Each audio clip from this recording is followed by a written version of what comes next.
સુરતની વધુ એક કેમિકલ ફેક્ટરીમાં ભીષણ આગના દ્રશ્યો સામે આવ્યા। માખીકા ગામની બાલાજી કેમિકલ ફેક્ટરીમાં આગ લાગી। એકાએક ભીષણ આગ લાગતા અફરાતફરીનો માહોલ સર્જાયો। કંપનીનું કેમિકલ ભરેલું ટેન્કર પણ આગની ચપેટમાં આવી ગયું।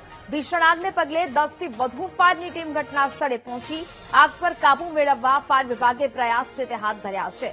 એકાએક આગ લાગવાને કારણે અફરાતફરીનો માહોલ પણ સર્જાયો હતો। 10 થી વધુ ફાયરની ગાડીઓ હાલ તો ઘટના સ્થળે પહોંચીને આ આગ બુઝાવવાના પ્રયત્નો છે તે હાથ ધરવામાં આવ્યા છે। કેમિકલ ભરેલું ટેન્કર પણ આગની ચપેટમાં આવવાને કારણે આગ વધુ ફેલાઈ હતી। અત્યારે આ આગ બુઝાવવાની કામગીરી છે તે હાથ ધરવામાં આવી છે। 10 થી વધુ ફાયર ફાઇટરની ગાડીઓ છે તે ઘટના સ્થળે પહોંચી છે। ફાયર ફાઇટરના જવાનો હાલ પાણીનો મારો સતત ચલાવી રહ્યા છે અને આગને કાબૂમાં લેવાના પ્રયત્નો છે તે હાથ ધરવામાં આવી રહ્યા છે। એકાએક ભીષણ આગ લાગતા અફરાતફરીનો માહોલ સર્જાયો। બાલાજી કેમિકલ ફેક્ટરી આવેલી છે જ્યાં આ આગ લાગ્યું હોવાનું સામે આવી રહ્યું છે। 10 થી વધુ ફાયરની ટીમ હાલ ઘટના સ્થળે પહોંચીને આગ ઓલાવવા માટેના પ્રયત્નો હાથ ધરવામાં આવી રહ્યા છે। પાણીનો સતત મારો ચલાવવામાં આવી રહ્યો છે।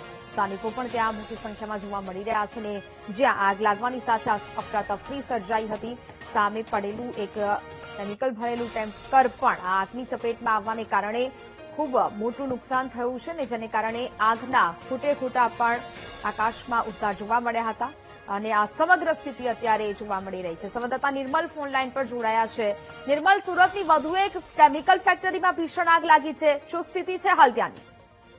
હાલ તો ફાયર વિભાગ દ્વારા ઘટના સ્થળે પહોંચી અને આગ પર કાબુ મેળવવાનો હાલ પ્રયાસ કરવામાં આવી રહ્યો છે। સુરતના પલસાણા તાલુકામાં જે ઘટના બની છે, પલસાણાના માખીકા ગામ ખાતે આવેલી બાલાજી કેમિકલ કંપનીમાં અચાનક આગ ભભૂકી ઉઠી હતી।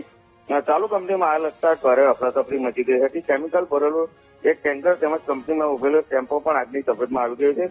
કેમિકલ કંપની હોવાને કારણે આગ વધુ વિકરાળ બની રહી છે। આગ પર કાબુ મેળવવા માટે ફાયર વિભાગની 10 થી વધુ ગાડીઓ ઘટના સ્થળે પહોંચી ગઈ છે। બારડોલી, કડોદરા, કામરેજ, સચિન સહિતના વિસ્તારોની ફાયર બ્રિગેડની ટીમો આગ બુઝાવવાનો પ્રયાસમાં લાગી ચૂકી છે। ફાયરના જવાનો દ્વારા સતત પંપનો મારો ચલાવી આગ પર કાબુ મેળવવાનો પ્રયાસ કરવામાં આવી રહ્યો છે।